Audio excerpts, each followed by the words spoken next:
film dimulai dengan seorang pria berusia 19 tahun yang kalau dari wajahnya sih terlihat dia sedang gundah gulana hilang arah dan tujuan. Dia adalah Hyun-soo. Kiwil, nyaris saja nyawanya dicomot oleh malaikat maut. Untungnya, dia gede milik dan terskip dari kematian akibat sabetan pisau potong rumput dari si bapak satpam. 미안해, 이게 원래 내일이 아닌데 주말이라 사람이 없다고.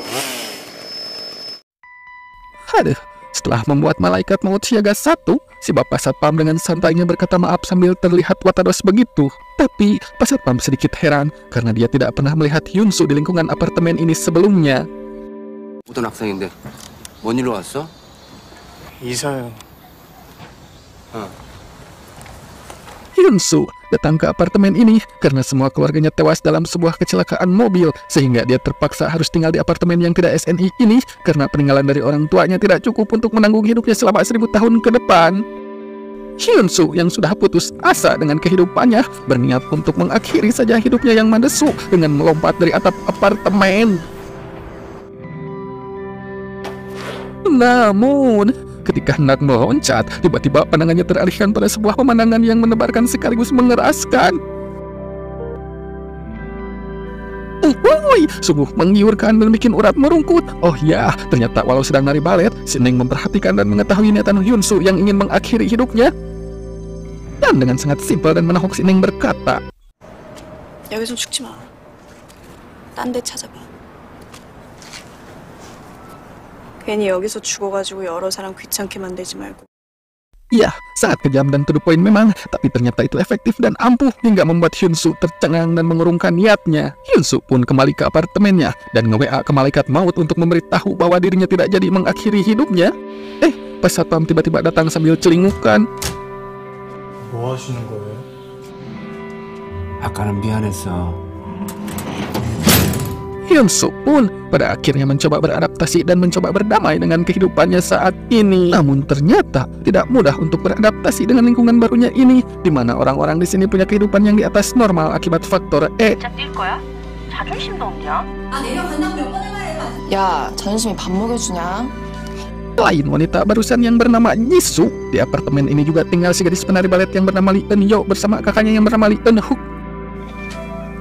Selain mereka, di sana masih ada juga seorang pria misterius yang terlihat seperti seorang kriminal. Dia bernama Pyeong-sang yang sedang mengerjakan perawatan wajah pada seorang remaja. Ya, hari demi hari berlalu, namun Hyun-soo masih terus berusaha berdamai dengan kehidupannya sendiri. Saat dia asik bermain game, Mamang paket nge-WA dan memberitahu bahwa paket pesanannya sudah sampai dan ditaruh di depan kamar apartemennya.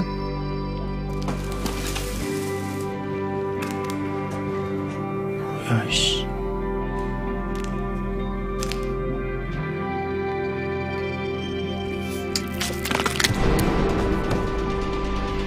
Wah, edan! Paketnya awut-awutan lalu dia melihat seonggok makhluk yang memakan seekor kucing. Hyun-soo pun ketakutan setengah modar. Lututnya norotok, meteornya gemetar, bergetar-getar.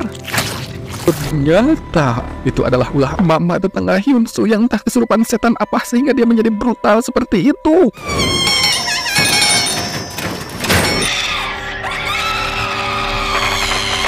Mbak yang kerasukan siluman biawak air tawar terus saja menggedor-gedor pintu hingga membuat Hyun-soo yang panik dan ketakutan setengah matang memberanikan diri untuk melawan dengan bermodalkan sebuah gagang sapu. Namun ternyata si teteh monster sudah pergi entah kemana, mungkin karena takut kecolok gagang sapu yang dibawa oleh Hyun-soo. Saat Hyun-soo masih panik, tiba-tiba Pyeong-sang muncul dengan begitu santuinya. 이상한 여자 못 보셨어요? Karena saking traumanya, Hyun-soo pun pingsan di hadapan Pyeong-sang yang masih saja santuy dengan wajah yang datar tanpa ekspresi begono.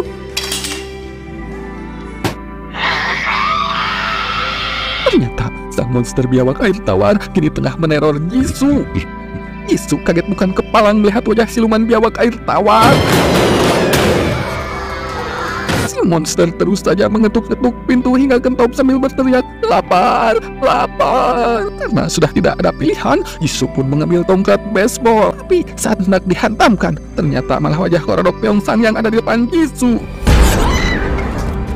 Pyeong-sang menjelaskan pada Jisoo bahwa itu adalah efek dari sebuah virus misterius yang bisa merubah manusia menjadi seonggok monster. Keanehan di apartemen pun semakin brutal. Dimulai dari lift yang tiba-tiba error, lalu handphone semua orang hilang sinyal, ditambah lagi pintu keluar apartemen yang tiba-tiba dalam keadaan terkunci. 우리 딸 아직 안 들어왔는데. Ketika pintu berhasil dibuka, tiba-tiba sosok monster jangkung muncul dari balik pintu. Tentu saja, semua orang pun terkejut dan ketakutan melihat sosok monster yang menakutkan begitu botak. Dalam situasi kepanikan dan ketakutan yang mencekam, tiba-tiba muncullah Lee Eun-hyuk dengan gagah berani menyemprot si monster menggunakan apar. Hingga membuat mundur si monster karena perih matanya disemprotin apar. Lalu Eun-hyuk meminta seseorang untuk segera menutup gerbangnya ketika si monster mundur keluar apartemen. Tapi apar Eun-hyuk habis sebelum pintu berhasil tertutup. Sepertinya semua usahanya hanya akan menjadi sia-sia. Saat asa nyaris putus, tiba-tiba seseorang muncul menendang si monster keluar dan menyambungkan lagi asa yang sudah nyaris putus itu sehingga Eun-hyuk tidak jadi putus asa. Sang pahlawan yang muncul tiba-tiba itu adalah Seo Yi Keong yang hampir saja tewas kecolok si monster yang marah karena telah ditenang olehnya tadi. Eun-hyuk dan Yi Keong yang merasa sudah lewat dari situasi genting pun sejenak berleha-leha dan menghela nafas. Namun 대체 무슨 일이? 세상이 드디어 멸망이라도 하려나 보죠.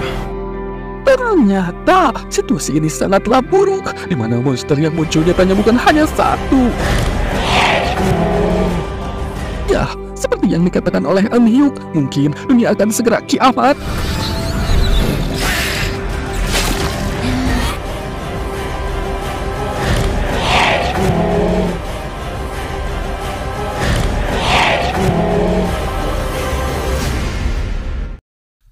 Di akhir episode 1 ini, ditunjukkan bahwa Hyun-soo mengalami gejala awal monsterisasi dengan mengalami pendarahan hebat pada irungnya.